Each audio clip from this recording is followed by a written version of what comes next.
I wish to make our position plain beyond any matter of doubt as regards the African continent. We in Nigeria appreciate the advantages which the size of our country and of its population give us, but we have absolutely no aggressive intentions. We shall never impose ourselves upon any other country and shall treat every African territory, big or small, as our equal, because we honestly feel that it is only on that basis of equality that peace can be maintained in our continent.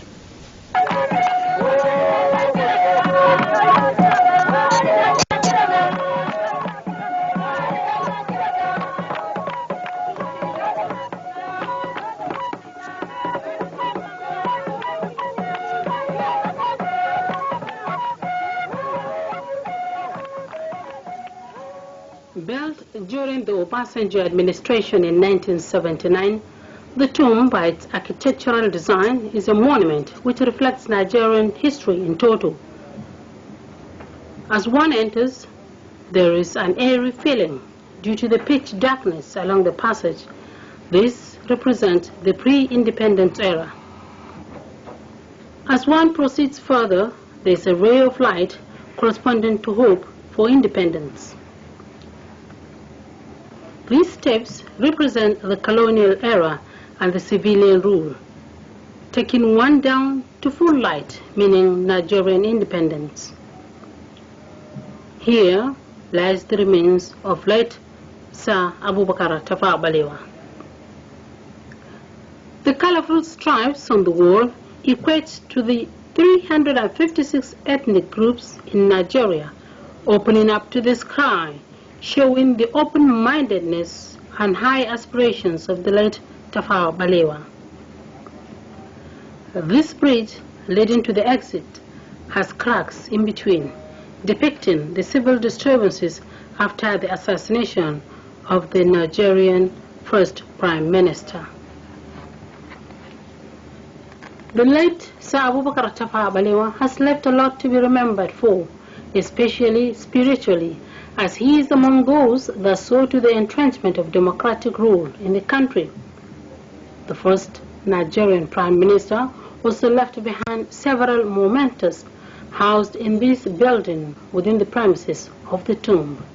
Wristwatches, a black and white TV set given to him by Queen Elizabeth I as an award in London in the year 1945, a bottle of crude oil discovered in 1957 when he was the Minister of Works, a radio, a sword that he received from Sardona of Sokoto, Sir Ahmadu Bello, a personal knife, caps, personal memoirs, and pictures.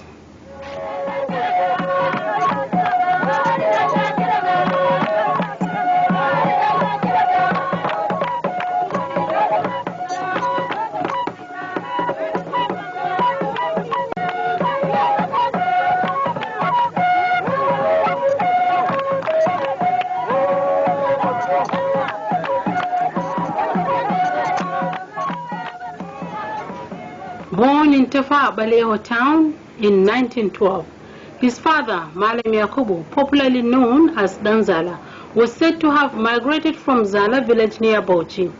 The town, Tafawa Balewa, is just about 80 kilometers away from the state capital.